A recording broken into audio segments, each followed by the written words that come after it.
Pessoal, avançando aí, sequência, vamos falar agora do regime inicial de execução da pena na detenção.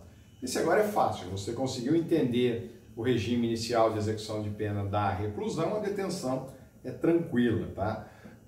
Portanto, levando em consideração tudo que nós já mencionamos para a reclusão, a regra que você extrai aí para a detenção é que, e essa fica mais fácil de entender, já vou passá-la resumida aí para vocês, tá?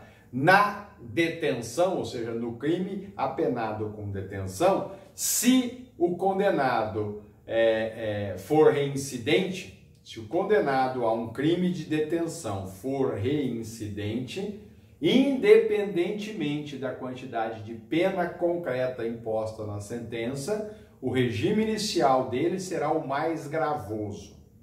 Qual é o regime mais gravoso da detenção? Semiaberto, tá? Então, ó, não importa a quantidade da pena. Se o condenado for reincidente, o regime inicial de execução da pena será o semiaberto. Pera lá, professor, ele foi condenado a 1 ano de detenção e ele é reincidente. Qual o regime inicial dele? Semiaberto, é o mais gravoso. Ele foi condenado a 80 anos, o que vai ser difícil acontecer, mas hipotético. Foi condenado a 80 anos, o crime que ele praticou é apenado com detenção. Qual é o regime inicial dele? Semiaberto. O regime mais grave na detenção é o semiaberto. Portanto, ele sendo reincidente, não importa se a pena concreta dele foi de 1 ano, de 2, de 3, de 5, de 8, de 10, de 50, de 80. Independentemente da quantidade da pena, o regime dele será o mais gravoso para a detenção, que é o regime semi-aberto. Mas por que não pode ser o regime fechado? Não pode ser o regime fechado porque não há amparo legal para o regime fechado na detenção. Detenção só cabe em regime semi-aberto e regime aberto. Uma vez iniciada a execução da pena no regime semi-aberto, nada impede de haver a regressão para o regime fechado. Mas aí é outro instituto, é regressão penal, nós vamos falar disso mais adiante, tá? Mas como imposição na sentença, o regime inicial mais gravoso é o semiaberto, tá bom? E se a pena dele superar 4 anos e ele for primário, porque se ele for reincidente, qualquer que seja a quantidade da pena, o regime é o semiaberto. Agora, ele é primário, mas a pena concreta dele superou 4 anos. 4 anos e 1 mês, 5 anos, 8 anos, 10 anos, 120 anos. E é primário e cometeu um crime de detenção. Onde que ele vai iniciar a execução da pena? Regime semiaberto, colônia agrícola ou industrial. Tá? Superou 4 anos, sendo ele primário, o regime é o semiaberto. Senhor, superou 4 anos e ele é reincidente. Aí você cai na regra anterior. Se ele for reincidente, esquece a quantidade da pena, o regime será sempre iniciado como sendo o mais gravoso para a detenção, que é o semiaberto, tá bom?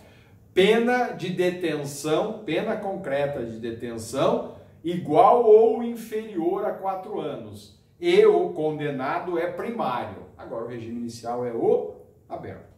Pessoal, se ele for condenado a 2 anos, a pena é inferior a 4 e ele é reincidente, você cai na regrinha inicial que eu mencionei. Superou, sendo reincidente, não importa a quantidade da pena, regime inicial semi-aberto. Portanto, agora, se a pena for igual ou inferior a 4 anos, ele só vai iniciar a execução da pena no regime aberto se o crime que ele praticou for apenado com detenção, se ele for primário. Se ele for reincidente, ele vai para o regime semi-aberto. Tá bom? O regime fechado, ele só é cabível por regressão, tá? E quem impõe a regressão é o juiz da execução, porque a regressão só se dá quando ele já está executando a pena.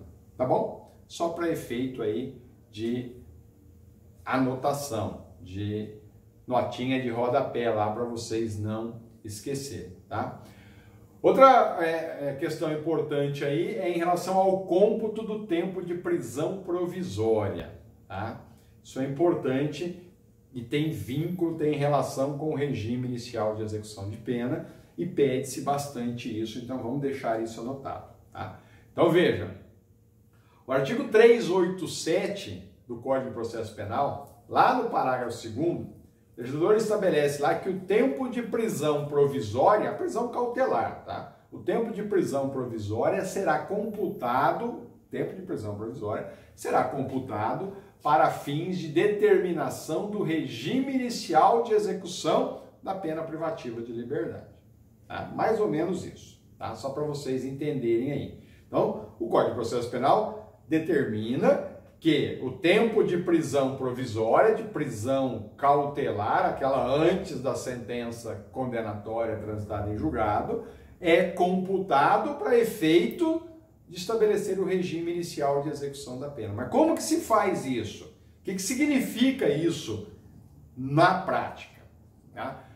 Vocês vão encontrar aí, se fizerem uma pesquisa, 2 posicionamentos quanto a essa situação, quanto ao tempo de prisão provisória para efeito da contagem aí no regime inicial de execução de pena. Tem o posicionamento que prevalece, tá? Portanto, é o que deve ser seguido, que é o posicionamento do STJ. Tá? Para o STJ, já decidiu isso, tá? Para o STJ deve-se descontar, tem que ser descontado o tempo de prisão provisória antes da utilização dessas tabelas que nós acabamos de analisar agora há pouco. Tá? Então, essa é a situação. Então, antes daquela tabelinha que a gente extraiu lá do artigo 33 do Código Penal, tanto para reclusão como para detenção, o STJ diz que o juiz primeiro precisa fazer a contagem aí do tempo que ele ficou preso provisoriamente e descontar, para só depois que ele descontar, ele estabelecer as regras do regime inicial. Então, exemplo, né? O indivíduo foi condenado a 5 anos, tá bom? 5 anos, essa é a pena concreta. Qual seria o regime inicial de execução da pena dele? Na regra lá normal. Seria o semiaberto. A pena, tá, superou 4 anos, mas não excedeu a 8, o regime inicial, semiaberto na reclusão. Então ele foi condenado a 5, na regrinha geral lá, regime inicial semiaberto. Só que aí, diz o STJ, antes do juiz determinar esse regime semiaberto, o que ele precisa fazer? O juiz da condenação, ele precisa descontar o tempo de prisão provisória. Imagina que o indivíduo ficou preso provisoriamente 1 ano e 6 meses. Ficou lá numa prisão cautelar, uma preventiva, por exemplo, 1 ano e 6 meses. Até surgir essa pena de 5 anos. O que o juiz tem que fazer? O juiz fixou na terceira fase a pena de 5 anos. Ele primeiro precisa descontar este 1 ano e 6 meses, para depois ele estabelecer o regime inicial de execução de pena. Aí depois ele vai analisar aquelas regras que nós verificamos. Então, de 5 anos, você extrai, desconta 1 ano e meio, quantos anos restaram para você analisar aquelas regras que nós verificamos? 3 anos e 6 meses. 3 anos e 6 meses, a pena é igual ou inferior a 4 anos. Se ela é igual ou inferior a 4 anos, qual é o regime inicial? O aberto. Tá? Então aí o juiz vai impor o regime inicial aberto. Veja que os 5 anos daria o semiaberto. Ao desconto de 1 ano e 6 meses, o juiz impõe na sentença o regime inicial aberto. Tá? Tranquilo, entenderam isso? Isso é o que prevalece nos entendimentos aí jurisprudenciais, porque o STJ assim já decidiu, tá bom? Então, atentem-se a isso. Então, veja, essa situação que eu acabei de mencionar para vocês, que é o entendimento do STJ, e é assim que segue, seria aí chamado aí uma detração, nós vamos estudar detração daqui a pouquinho, mas seria uma detração específica, tá? E antecipada, é uma detração específica e antecipada imposta pelo juiz do processo de conhecimento, tá? No momento da sentença, para poder fixar o regime inicial de execução da pena. Por que uma detração específica e antecipada? Nós vamos ver daqui a pouquinho, porque quem impõe a detração penal é o juiz da execução penal, conforme dispõe lá o artigo 66 da Lei de Execuções Penais. Compete ao juiz da execução penal a aplicação da detração penal. E para a decisão do STJ, nessa situação, quem ia antecipar a análise da detração penal era o juiz do processo de conhecimento quando da fixação da sentença, da fixação da pena no regime inicial aí de execução. Perfeito? Tranquilo? Esse é o entendimento que predomina. Tá? Caso vocês vão prestar aí futuramente um concurso que seja, por exemplo, da Defensoria Pública, a Defensoria Pública tem um outro entendimento quanto a isso, que não predomina, é óbvio, tá? Mas tem esse posicionamento. Né? Na verdade, para a Defensoria Pública, essa questão que nós estamos tratando, ou seja, de contagem aí do tempo de prisão cautelar, é uma antecipação da progressão. É uma antecipação da progressão, não é uma detração antecipada, uma detração específica antecipada. Para a Defensoria Pública, isso é uma antecipação da progressão de regime.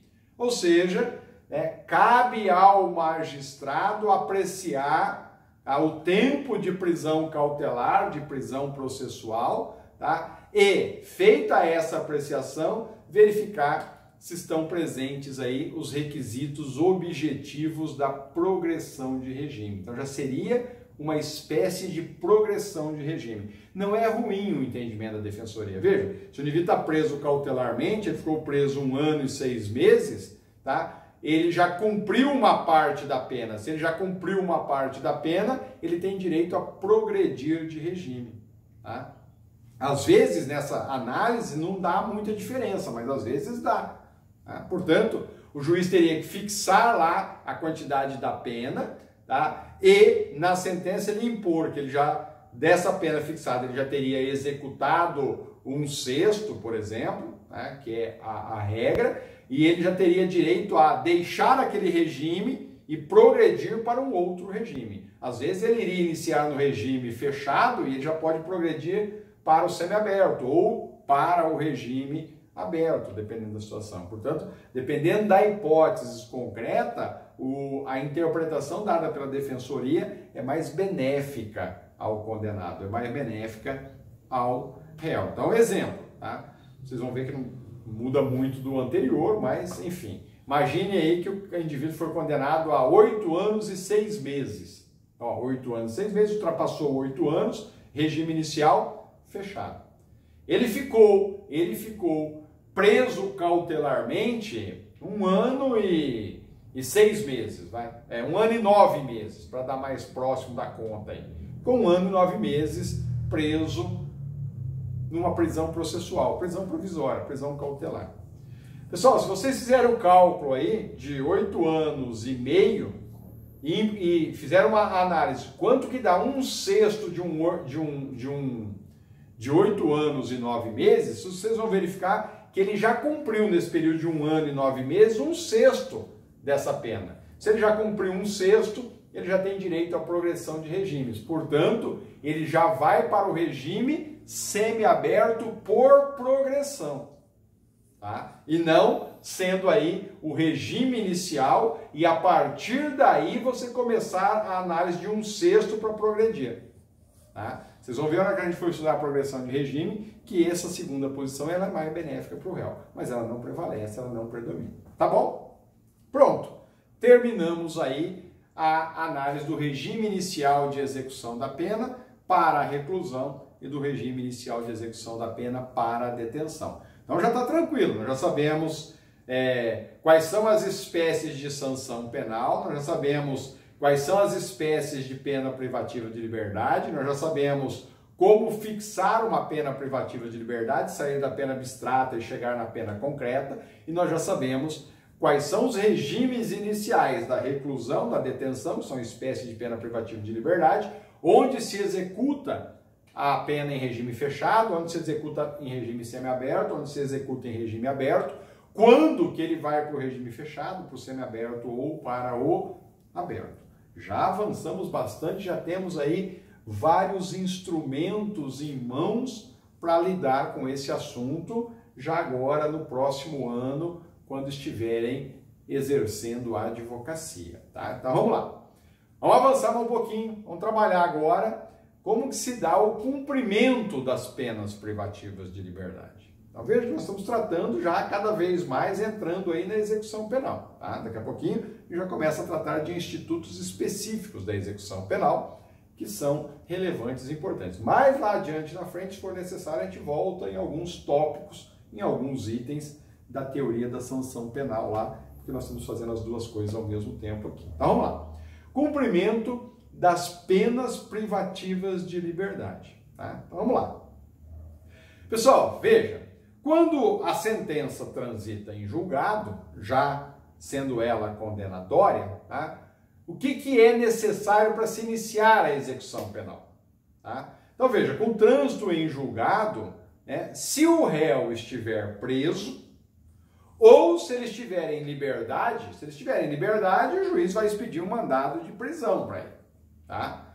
Então, nas duas hipóteses, ele está preso lá, já está preso. Tá? Ou então ele está em liberdade, vai expedir um mandado de prisão e vai prendê-lo, vai procurá-lo para que ele então dê início à execução da pena. Uma vez preso, tá? O juiz vai expedir a chamada guia de recolhimento. O que é a guia de recolhimento? A guia de recolhimento é o documento que dá início a esse processo de execução. Tá? Então, se você der uma olhadinha lá no artigo 105 da Lei de Execuções Penais, o legislador impõe que o processo de execução começa com a guia de recolhimento. Mas é só a guia? Não, junto com a guia, você vai verificar lá na Lei de Execuções Penais, o juiz do processo de conhecimento, o juiz que condenou, tá? Ele vai, junto com a guia, encaminhar todos os documentos que estão no processo de conhecimento que são relevantes à execução penal. Tá? Só os que são relevantes, os que não são, não. Então, o processo de execução vai começar fininho. E qual é a peça inicial do processo de execução? É essa guia de recolhimento que vem lá do cartório criminal, no processo onde houve a sentença condenatória transitada em julgado. Junto com essa guia de recolhimento, outros processos são inseridos para instruir o processo de execução. Portanto, só aqueles que são relevantes à instrução do processo de execução penal. E aí essa documentação toda é encaminhada para a vara das execuções penais, tá? Quando há essas distinções. Perfeito? Se você for observar lá no artigo 105 e seguintes, então 105, 106 e dali em diante, você vai verificar que essa guia, na verdade, de recolhimento, ela é expedida, né, pelo escrevente, tá? Pelo escrevente da vara onde tramitou o processo que levou à condenação, tá bom? E essa guia, esse documento, tá, para dar início ao processo de execução, ele é encaminhado aí com uma série de dados, de outros documentos necessários à instrução. Perfeito? Feito isso, esse documento, essas documentações, elas são encaminhadas ao Ministério Público, o Ministério Público toma ciência e a partir daí, então, se manifesta para verificar se está tudo em ordem e etc., é o fiscal, né? E a partir daí, então, inicia-se a execução penal, tá bom? E as decisões a partir de agora, então, ficam todas a cargo do juiz das execuções penais, portanto, é uma vara específica composta lá por juízes e demais auxiliares, funcionários e etc. Tá bom? E as funções desse juiz da execução ou da vara das execuções penais, vocês vão encontrá-las todas aí no artigo 66 da Lei de Execuções Penais. Tá bom? Tranquilo? E aí vem uma perguntinha que de vez em quando cai aí em algum concurso. Tá? Pessoal, cabe da decisão do juiz da execução penal algum recurso? Só cabe o recurso chamado ou denominado aí recurso de agravo em execução. Artigo 197 da LEP. Tá? Dá uma verificadinha também na súmula 700 do STF em relação a esse assunto. Perfeito? Tranquilo? E o MP, como em todos os processos, nesse de execução não é diferente, durante a execução penal, cabe ao Ministério Público fiscalizar todos os trâmites processuais decorrentes desta execução da pena. 67 e 68 da Lei de Execuções Penais assim estabelece. Tá bom? Tranquilo? Bom, avançando mais um pouquinho. Como que se dá o cumprimento da pena em regime fechado? Aqui, quando a aula é presencial, pessoal, antes da gente entrar nesse assunto, eu dou uma noção no quadro de como é uma penitenciária, como é uma colônia, como é uma casa de albergado, que nós nem temos, mas, enfim, como deveria ser. Nós não temos esses recursos aqui, tá? Então, no próximo semestre, quando voltarmos, eu vou passar isso para vocês. Mas vamos tentar entender isso aqui, tá? Para a gente ficar, pelo menos mentalmente, ter uma noção de como se dá isso. Veja, no regime fechado, nós já falamos, a pena ela é executada, ela é cumprida em penitenciárias. Essas penitenciárias podem ser de segurança máxima ou de segurança média, tá bom? Essa é a primeira condição, tá? Portanto, a execução da pena no regime fechado se dá em penitenciárias de segurança máxima ou de segurança média, tá bom? Perfeito? Basta isso? Não. Como é uma penitenciária, pessoal? Só para vocês terem uma noção. A penitenciária ela é muito bem estruturada, pelo menos pela Lei de Execuções Penais, tá? A hora que você chega numa penitenciária, você vai verificar lá que ela é toda cercada por muro, tá? Então você vai ver lá que o muro tem lá 7 metros de altura, e em cima tem uma passarela toda em volta, com as guaritinhas, né, em cada ponto, de forma que há uma vigilância 24 horas. Tá? Então, policiais ficam o tempo todo, dia e noite, fiscalizando para que as pessoas não saiam daquele recinto. Portanto, é pena privativa de liberdade, reclusiva, regime inicial fechado, penitenciário. Então, essa é a primeira diferença e vocês vão ver com o avançar aí a diferença da penitenciária para a colônia agrícola ou industrial. Na penitenciária, muros e o indivíduo fica lá dentro. Ou seja, o direito de ir e vir dele foi restringido quase que totalmente. Lá dentro ele pode caminhar, ele pode circular por alguns espaços pré-determinados. Tá? Não é que ele pode ficar à vontade de andar por onde ele quer, não. Mas ele tem uma mobilidade muito pequena dentro de uma penitenciária. Tá?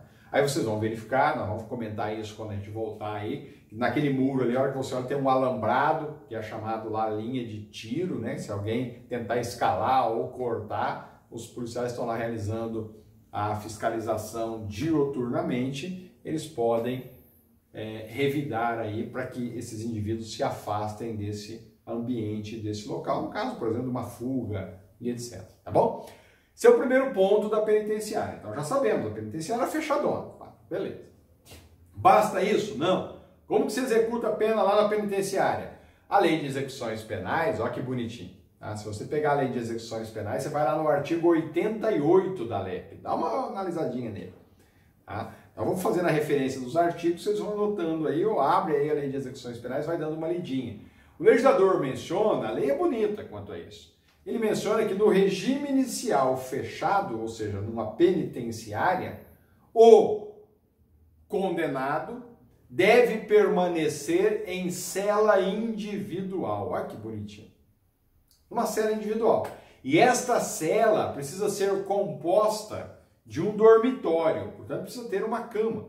É óbvio que não é a cama igual a nossa, ela é de concreto lá, tá? Bota um colchonetezinho lá em cima, mas é uma cama, é o dormitório. Ela precisa ser composta de um dormitório, ela precisa ter um aparelho sanitário, e tem, a cela tem, o dormitório tem um aparelho sanitário, não é igual ao nosso, é aqueles fixo no chão, o indivíduo bota um pezão do lado, outro pezão do outro e faz lá o seu agachamento e as suas necessidades fisiológicas.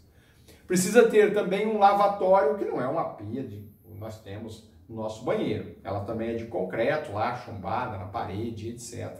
Mas tem o lavatório, tá? E esse ambiente, essa cela, esse local que ele vai ficar isoladamente pela lei de execuções penais, deve ser esse local, esse ambiente saudável. Precisa ter insolação e aeração. Olha que legal. Portanto, precisa ter ventilação. Pode ser um ambiente totalmente fechado e escuro. Não pode ter uma temperatura, tá, em que seja muito frio ou muito calor. Portanto, as condições térmicas precisam ser adequadas. Logo, a construção da penitenciária precisa seguir todos esses requisitos legais. E é nessas condições que o preso deve ficar numa penitenciária. Legalmente, tá? Você sabe que na prática isso não acontece, mas nós estamos tratando aqui da questão legal e não da questão prática. E mais, essa cela, esse local em que esse preso, esse condenado precisa ficar isoladamente, ela precisa ter no mínimo 6 metros quadrados. Portanto, ela precisa ter 6 metros quadrados e dentro desses 6 metros quadrados precisa haver aí o dormitório, o aparelho sanitário, o lavatório, precisa ser um ambiente saudável, o que não é na prática. Ela precisa ter lá uma insolação, ventilação, aeração, e não pode ser um ambiente fechado, quente ou úmido e assim por diante. Tá? Precisa ser um ambiente saudável. É isso, resumindo, para que vocês possam entender. Outro detalhe importante, tá? Imposto lá na Lei de Execuções Penais, lá no artigo 90 da Lei de Execuções Penais, que as penitenciárias elas devem ser construídas em locais afastados dos centros urbanos. Você fala, professor, isso não acontece na prática. As antigas, pessoal, se vocês verificarem hoje, elas já estão dentro do centro urbano. Na verdade, elas foram construídas em local afastado. É que a cidade foi em direção à penitenciária e depois de algumas décadas ela acaba estando no ambiente urbano. Mas quando for construir uma penitenciária, por determinação do artigo 90 da LEP, ela tem que ser construída em local afastado do centro urbano. Nós temos várias, as mais novas, que elas estão afastadas, sim, segue isso tranquilamente. Outras não, porque como são antigas, a cidade já chegou até elas. Perfeito? Então, essa é uma outra condição. Se a penitenciária for feminina, além de tudo isso que nós mencionamos, ela deve ainda ter uma ala específica para gestantes e parturientes, tá? Além de creche para crianças, né? Maiores aí de 6 meses e menores de 7 anos, conforme a Lei de Execuções Penais. Você fala, professor, mas agora tem decisão aí do STF que a parturiente ela executa a pena na casa dela. A legislação determina essa condição também, tá? Mas, enfim, se não for possível, o Estado na penitenciária precisa, para a gestante ou parturiente, ter uma ala específica composta com esses itens aí mencionados na Lei de Execução Penal. O trabalho interno, ele ocorre, tá, durante o dia e de forma comum. E à noite, isolamento noturno. Cada um para sua cela individual. Não acontece isso na prática. Então, durante o dia, eles trabalham, tá, lá dentro da penitenciária, todos no pátio, ou as celas ficam abertas, eles trabalham dentro da cela, ou alguns podem trabalhar lá na horta, tá, que é dentro desses muros aí da penitenciária, outros vai trabalhar na lavanderia, outros vai fazer faxina, enfim, o que for possível absorver de trabalho lá dentro, eles trabalham e trabalham em comum, todos juntos, sem problema algum. No período noturno, cada um vai para a sua cela e lá eles permanecem isoladamente. Na prática isso não funciona, só na teoria, tá? Mas segue aí a teoria. E o trabalho externo, e aí é que se questiona às vezes sobre, já vi um monte de perguntinha em exame de ordem e concurso sobre isso. No regime fechado, numa penitenciária, o trabalho externo é permitido sim, tá? É óbvio que na prática vocês também não vão ver isso. Tá? Mas cuidado com questionamentos em exame de ordem e concurso. No regime fechado, o trabalho externo é permitido? A Lei de Execuções Penais permite sim. O trabalho externo é admissível em serviços ou obras públicas. Aí se você for fazer uma análise lá na lei de execuções penais, ele diz que é permissível, preenchido alguns requisitos, algumas condições, não é qualquer preso, é óbvio, né? Ele precisa já ter executado uma quantidade de pena, ele precisa ter bom comportamento e etc. E além disso, além de serem serviços ou obras públicas, durante esse trabalho precisa haver fiscalização. Ou seja, não tem funcionário para fiscalizar nem dentro da penitenciária, quanto mais fora dela. Tá? Mas a lei permite, vocês não vão ver isso na prática, mas a legislação permite sim, sem problema algum. Ainda em relação ao regime inicial fechado, um outro ponto importante a ser discutido, tá? Nós já estamos mencionando como se dá a execução da pena no regime fechado. A outro ponto que é importante, vocês precisam ficar atentos a isso, é quanto à permissão de saída. Permissão de saída. Pessoal, cuidado, estou falando de permissão de saída. A permissão de saída ela vem determinada no artigo 120 e parágrafos da Lei de Execução Penal. Tá? E a permissão de saída não tem nada a ver com a saída temporária. Saída temporária é uma coisa, permissão de saída é outra. A permissão de saída ela tem caráter humanitário. A permissão de saída tem caráter humanitário. A saída temporária tem caráter ressocializador. Tá bom? São situações distintas. Vamos tratar aqui da permissão de saída. O que é a tal da permissão de saída? A permissão de saída é para algumas situações específicas. Quais são as situações específicas que a Lei de Execução Penal permite, estando no regime fechado, o condenado sair da penitenciária, com permissão. Tá? A Lei de Execuções Penais, como ela tem caráter humanitário, diz que é permitido o condenado deixar a penitenciária com permissão de quem, pessoal? Permissão do diretor da penitenciária ou da diretora da penitenciária, tá? Portanto, compete ao diretor da penitenciária e não ao juiz da execução. Caso o diretor da penitenciária recuse o pedido, negue a permissão para a saída, aí é possível, cabe sim que esse pedido, diante da recusa administrativa, seja revertido ou encaminhado para o juiz das execuções. O problema é que muitas vezes, devido à urgência da saída, não dá tempo do juiz da execução analisar. Tá? E por que não dá tempo do juiz da execução analisar? E por isso que é competência do diretor da penitenciária, ou da diretora da penitenciária. Porque quando é admitido a permissão de saída no regime fechado, ela é permitida, admite-se essa saída, tá? Por questão de falecimento, morte ou doença grave. Não é qualquer doença. Doença grave já é a doença terminal. De quem? Do cônjuge do condenado. Do companheiro ou companheira. Portanto, não é só marido e mulher. Pode ser uma relação em união estável. Do ascendente, descendente ou irmão. Lembram-se desse caso da permissão de saída do ex-presidente Lula? Quando, do falecimento lá do neto dele e do irmão dele, negaram administrativamente. Tá? Veja que absurdo. Tá? A legislação permite, está claro lá, dizendo, olha, o diretor do estabelecimento penitenciário, por uma questão humanitária, se houver a morte ou doença grave de cônjuge, companheiro, ascendente, descendente ou irmão.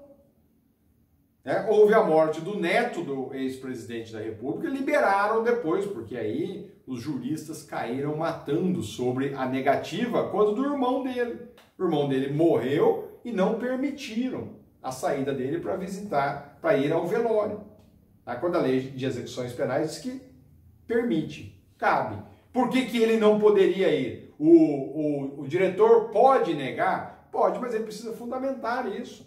Então, por exemplo, se ficar demonstrado que pela periculosidade do condenado, a saída dele coloque em risco os agentes de segurança, o juiz, o diretor pode negar. No caso do ex-presidente, qual era o perigo que ele geraria? Nenhum. Tá? Portanto, ali foi uma questão muito mais política, pessoal, do que legal.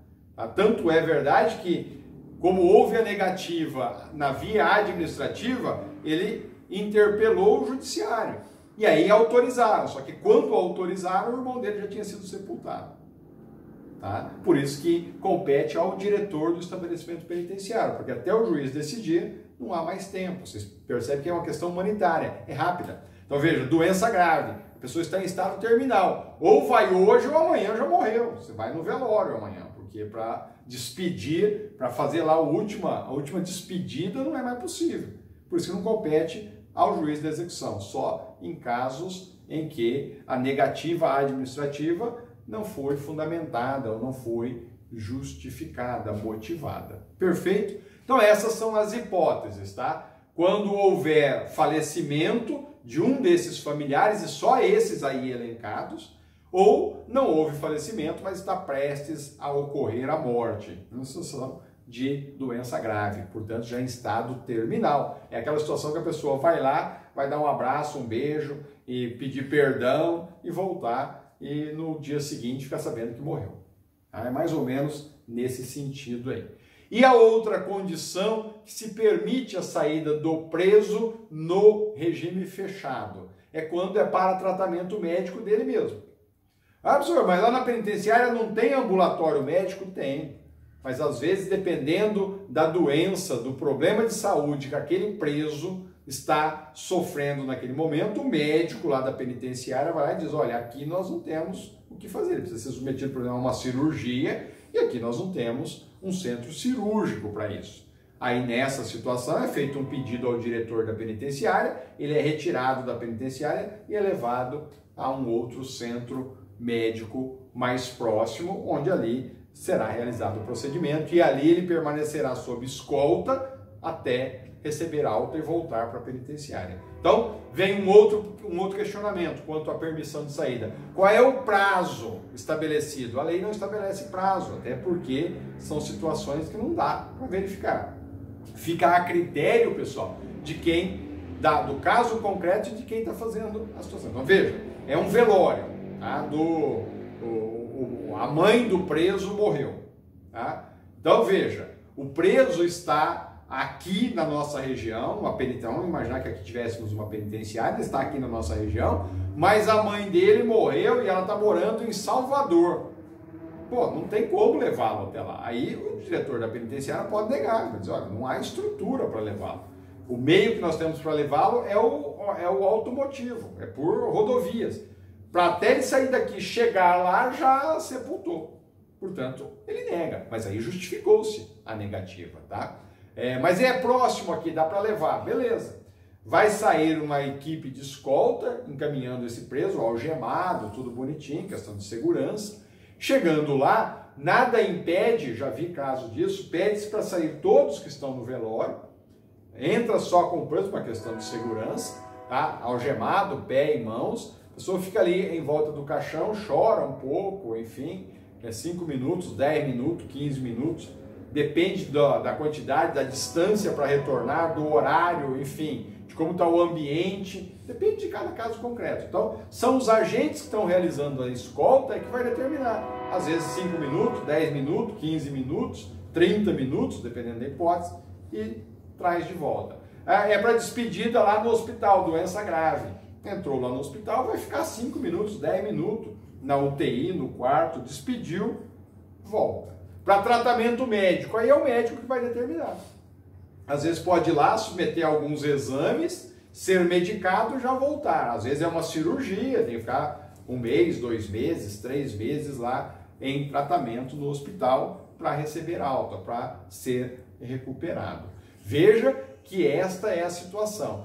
Essa hipótese, a permissão de saída com caráter humanitário, competindo ao diretor da penitenciária sua autorização, motivada, tá? Então vai analisar cada caso concreto, é para essa finalidade, tratamento médico do próprio preso ou para condição de morte ou doença grave de familiares, aqueles elencados na lei de execução penal. E cabe a permissão de saída tanto para o regime fechado como para o regime semiaberto. Guardem isso, pessoal, que pede bastante isso. A permissão de saída não é cabível só no regime fechado, ela cabe tanto no regime fechado como no regime semiaberto, inclusive para presos provisórios. Ela cabe para o preso executando pena, sentença condenatória transitada em julgado, em definitivo, mas a permissão de saída ela é cabível também para aquele preso processual, preso cautelar. Nada impede, está numa prisão preventiva, ele também tem direito à permissão de saída para a questão humanitária dentro desses requisitos aí mencionados. Entenderam isso? Professor, por que nós já não falamos direto da saída temporária? Estamos falando da permissão de saída, por que já não falamos da saída temporária? Porque a saída temporária não é cabível no regime fechado. E nós estamos tratando aqui de regime fechado. Então vamos falar dos institutos cabíveis ao regime fechado, para que a gente entrar na análise do regime semiaberto. Aí sim nós vamos falar lá da saída temporária, aí vocês fazem a conexão, o que é a diferença de saída temporária para permissão de saída. Ah, mas você acabou de falar que a permissão de saída cabe também para o regime semiaberto. Sim, mas como ela cabe para o fechado, a gente trata dela aqui. A saída temporária só cabe para o regime semiaberto, a gente deixa para falar dela lá. Tá bom? Regime disciplinar diferenciado é o nosso próximo assunto dentro do regime inicial fechado. Abraço.